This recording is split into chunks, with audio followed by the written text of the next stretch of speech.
What's up guys, my name is Ace, and today we're going to be diving deep into the controller settings for the Black Ops 6 beta, since quite a bit has changed here and a lot of people have been asking me about this, especially when we're talking about Omnimovement. There are a lot of new settings to look at, and I'm going to be sharing what I'm personally going with, as well as just breaking down some of the new settings as well that may be a little confusing. Even if I'm personally not using them, I just want to help explain how they actually work for you. And diving right in, let's start it off with our controller settings here. And for like sensitivity and stuff like this is all preference based, so I'm just gonna blast through this and show you what I'm using, but you obviously have to decide what works best for you when it comes to these things. So I like a tactical button layout. I use 8 and 8 for my sensitivity values. I keep all of these options turned off. Controller vibration as well, I keep that one off. The trigger effect, I also really don't like that for multiplayer games.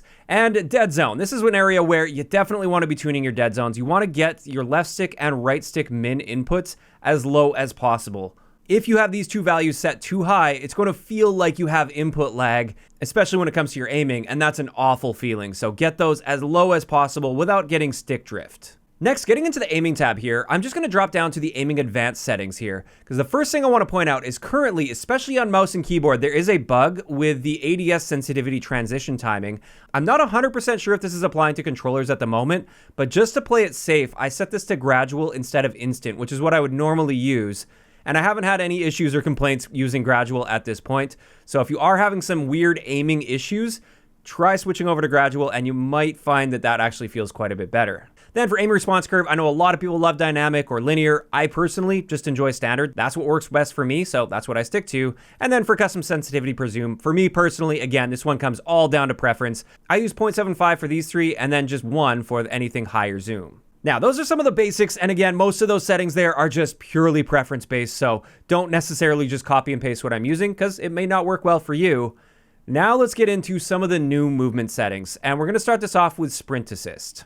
Now with Sprint Assist, if you turn this on, all you have to do is push forward on your stick and you will start sprinting. Now you'll notice there's a little bit of a delay. I'm walking for a brief period of time before I start sprinting, and that's a tunable value as well. So if we go back into those settings and open up our Sprint Assist, that's our Sprint Assist delay. If you are going to use Sprint Assist, which personally I'm not using it, but if you are going to use it, I would recommend dropping this value down to something like 100, 150, maybe even turn it off entirely. Now it activates significantly faster. I'm not pressing any button to sprint here. I'm just pushing my analog stick forward and it automatically goes into a sprint, and it does it reasonably quickly here. There's not much of a delay.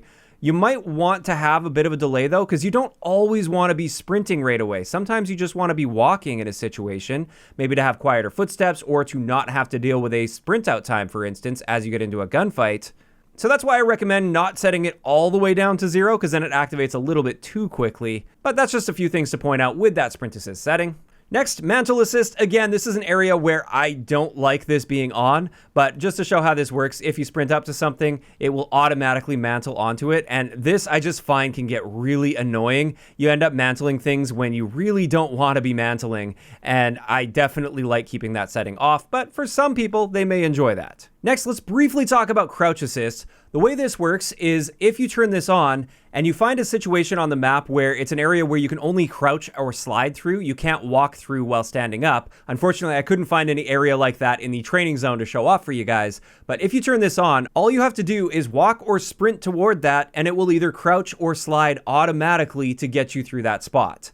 Or you can also set it so only tactical sprint will activate that. Again, this is another area where I would rather have full control over that myself, and I don't want things like that happening automatically for me. Next up for an interesting setting that you may want to consider, and this is something I just recently switched to as well. This is your slide and dive behavior. By default, it's tap to slide, and unlike the beginning of Modern Warfare 3, it appears there isn't any massive delay attached to this compared to slide only. In fact, I don't think there's any difference in delay here whatsoever, so that's good to know. So with tap to slide, you just tap to slide or hold that button in order to activate a dive. However, for me, so far in this game, I actually really don't like the diving, and I find it gets in the way more often than not. There's been so many situations where I'm just trying to go prone behind a piece of cover, but I end up activating a dive instead, and it just puts me in a weird animation and gets me killed.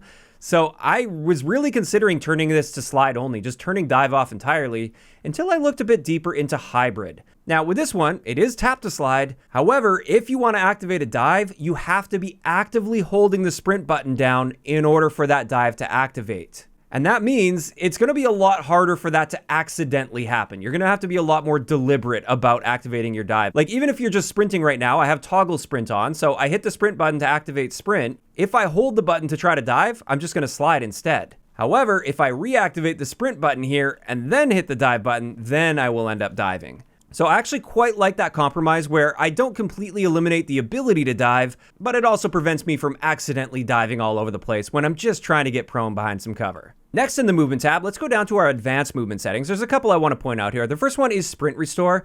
This one, I prefer keeping it on. What this means is with it off, if you're sprinting and then you just want to stop and fire your gun, but you're still holding forward on the stick, once you stop firing, you're in a walking state and you have to hit the button again to get back into a sprint. But when you turn that setting on, it will now return you into a sprint without having to press the button again. I'm not hitting any extra sprint button, I'm just holding forward here, and after I stop firing, it just gets me right back into a sprint again. So that just saves some button presses, which is quite nice to see.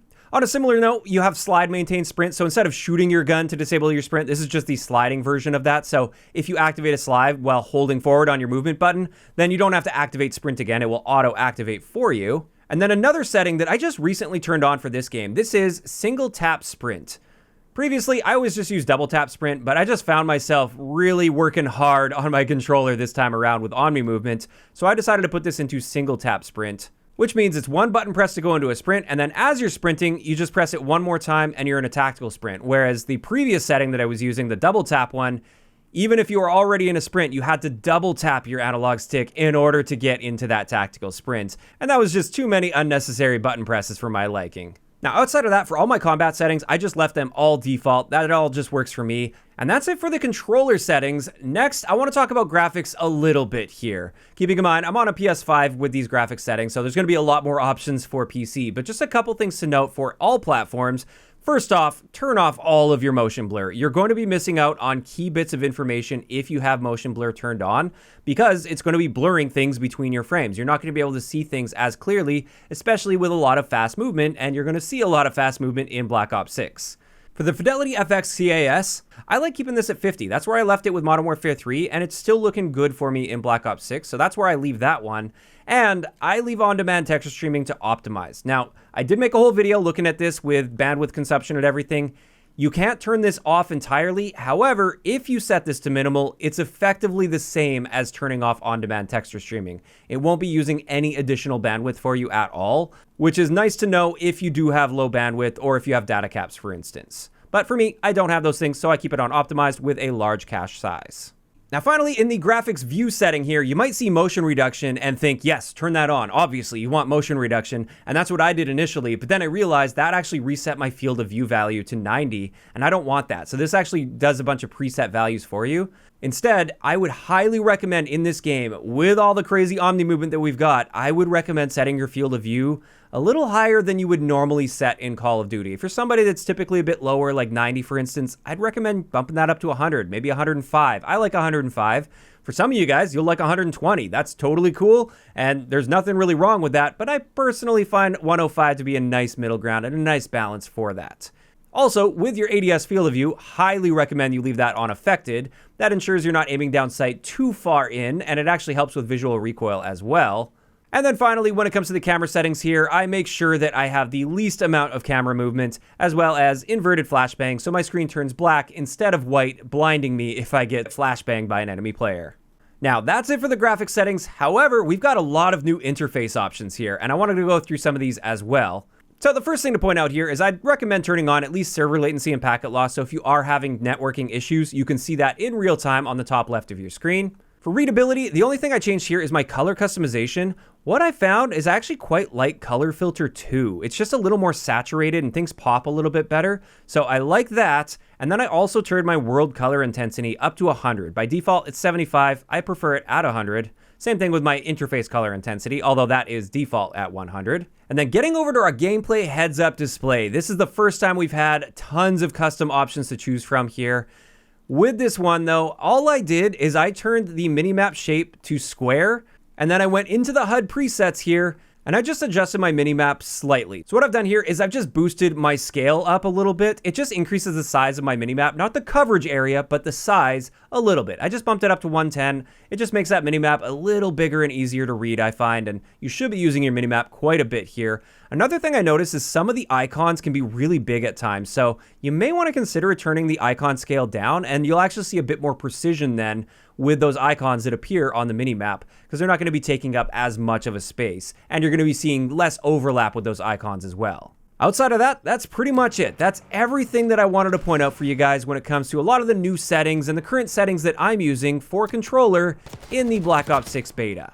Now, of course, again, many of these are just going to come down to personal preference. Honestly, most of them will come down to preference, but I just wanted to make sure I was at least sharing how things are working so you guys can make informed decisions for yourselves. So with that, I'm curious to hear from you guys in those comments down below. How are you guys feeling about the new options they provided in the settings, especially as they relate to Omnimovement? Are you using any of those new settings, like Sprint Assist, for instance? Or are you keeping things pretty standard? Just let me know down below. If you enjoyed the video, a like rating is always appreciated. And don't forget to subscribe for more if you haven't already. I'll talk to you guys next time.